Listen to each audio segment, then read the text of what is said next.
नमस्कार। Endless study point पर आप सभी का स्वागत है।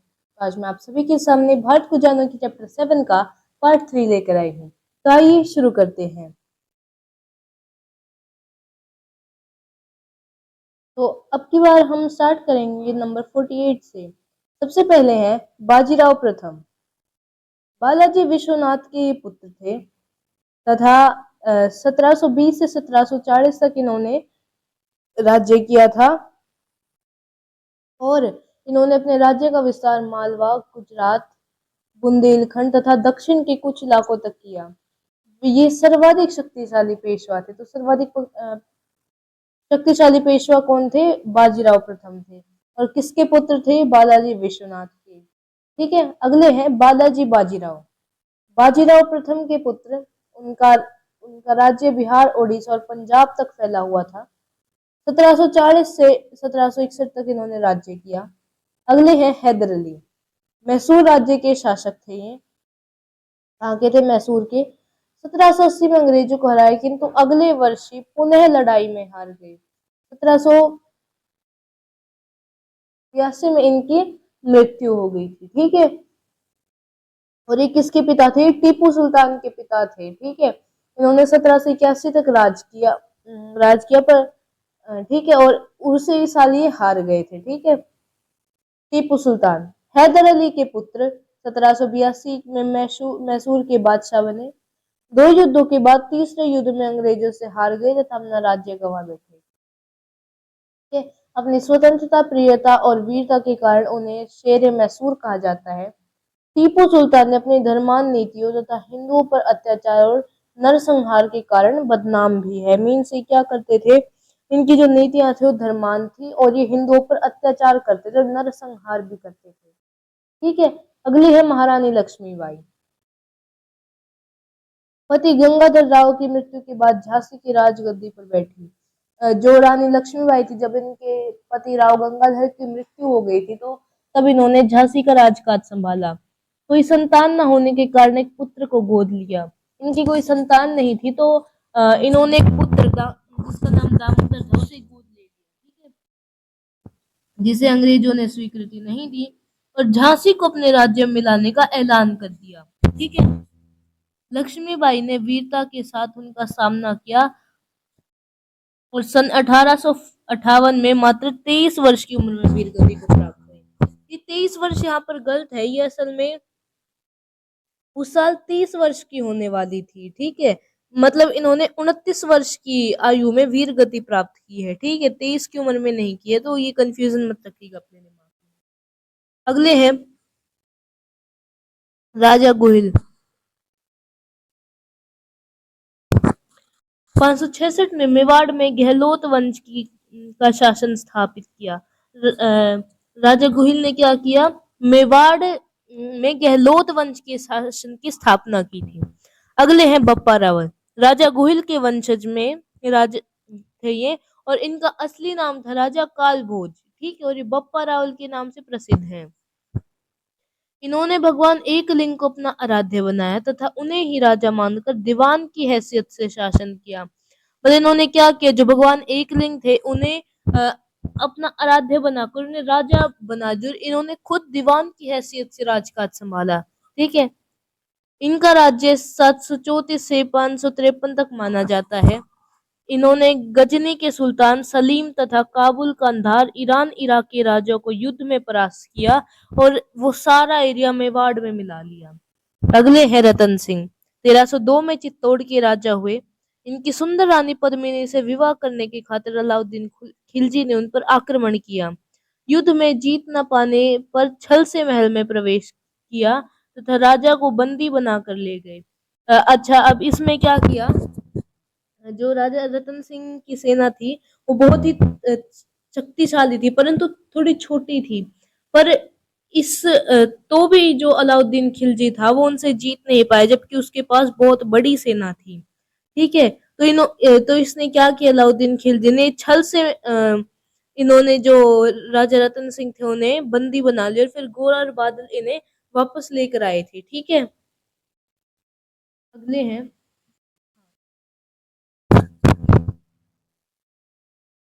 उसे छुड़ाकर लाने के लिए गोरा एवं बादल नामक सेना नायकों ने युक्ति से खिलजी पर आक्रमण किया, किंतु मारे गए।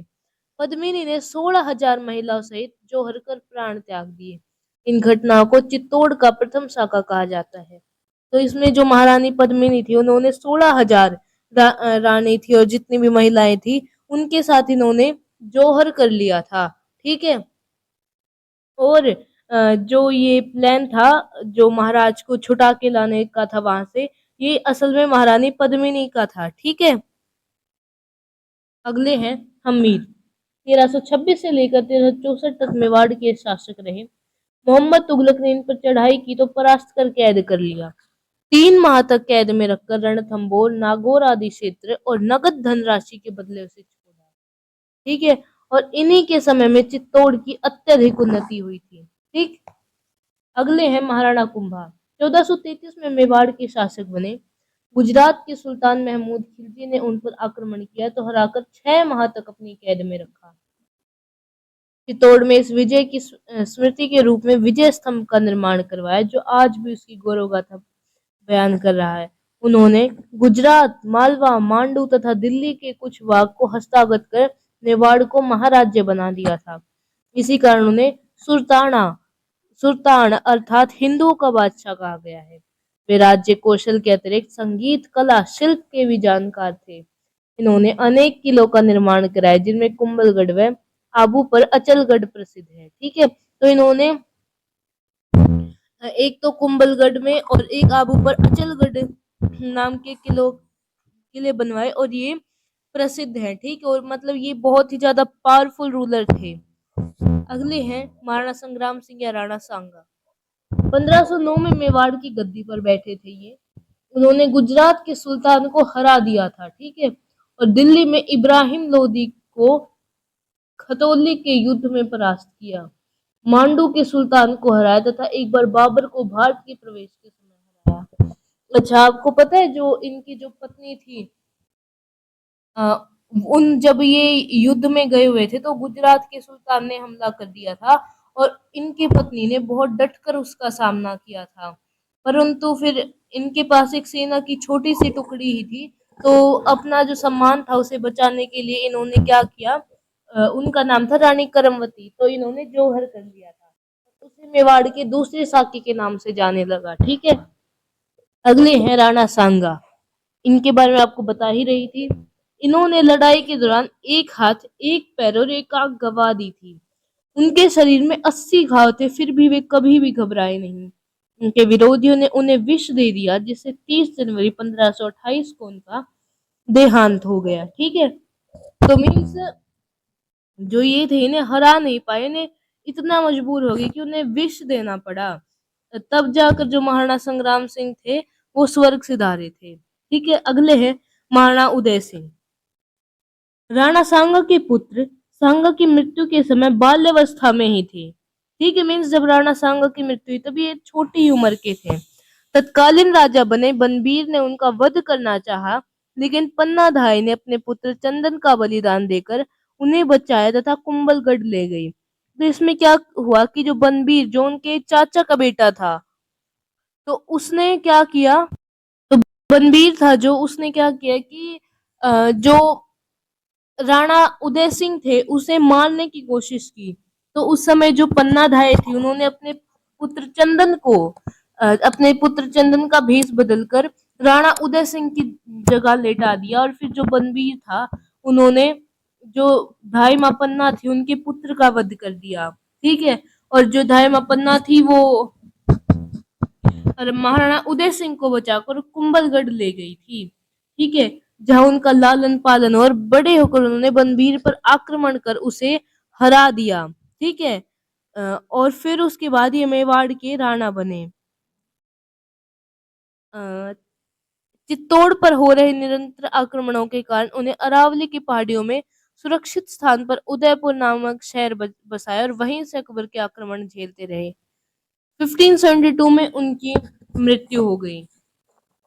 तो बनबीर पर इन्होंने आक्रमण किया और जो अपना जो राज्य था उसे बचाए रखा, परंतु लगातार आक्रमणों के कारण इन्होंने जिससे सुरक्षित रहे तो इन्होंने क्या किया कि अरावली की पहाड़ियों के बीच में उदयपुर नामक शहर बसा दिया। उदयपुर को और क्या कहते हैं?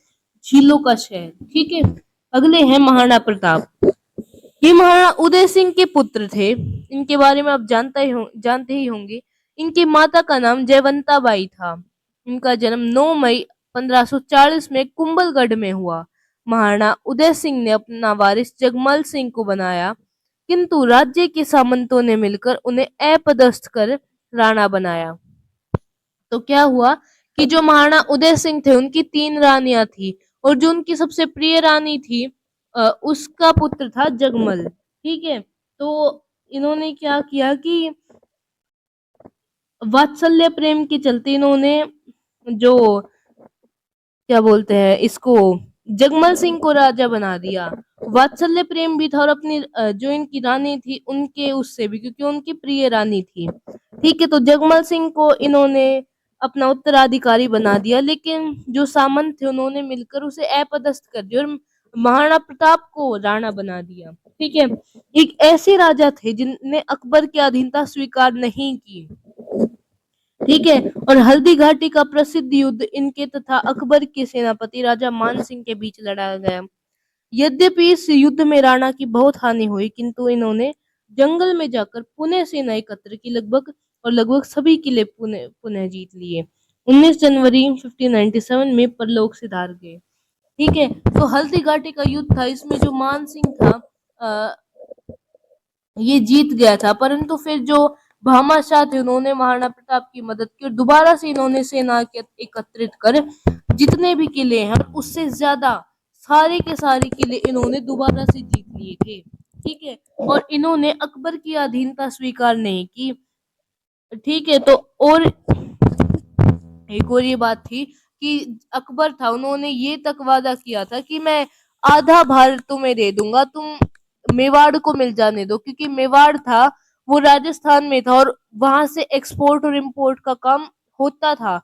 तो इस वजह से लगातार आक्रमण करते रहते थे मुगल वगैरह मेवाड़ पर। ठीक है। अगले है राणा अमर सिंह। ये महाराणा प्रताप के पुत्र थे। प्रताप सिंह की मृत्यु पर राणा बने। उदयपुर उनकी राजधानी रही। इनकी राजधानी थी उदयपुर। इन्होंने कुछ शर्तों पर मुगलों से संधि कर ली थी। ठीक है। अगले है राज सिंह। शाहजहां के काल में मेवाड़ की गद्दी पर बैठे। उन्होंने शाहजहां से कई इलाके छीन लिए। ठीक है। शाहजहां के पश्चात औरंगजेब तख्त पर बैठा और उसने मेवाड़ पर आक्रमण कर दिया। अपने पूर्वज महाराणा प्रताप के पद चिन्हों पर चलते हुए गुरिल्ला पद्धति से युद्ध करते रहे और हर बार औरंगजेब की सेना को भागने पर मजबूर किया। ठीक है। अगले है भोज परमार। मालवा के परमार वंश के प्रतापी राजा थे। ठीक है। और 1018 से इन्होंने शासन करना शुरू किया और इनकी राजधानी के धार धारा नगरी थी। ठीक है। तो इनकी राजधानी के 2 नाम थे, धार या फिर धारा नगरी, कुछ भी बोल सकते हैं। चालुक्य वंश के कलचुरी शासकों को परास्त किया, किंतु चंद्रदेव विद्याधर से हार गए। ठीक है। और ये कवियों के पोषक थे, कला विद्वानों के संरक्षक थे तथा बहुमुखी प्रतिभा के धनी थे। इन्होंने संगीत, योग, व्याकरण, गणित, ज्योतिष, वास्तुकला और अन्य विषयों में महत्वपूर्ण ग्रंथ लिखे थे। ठीक है।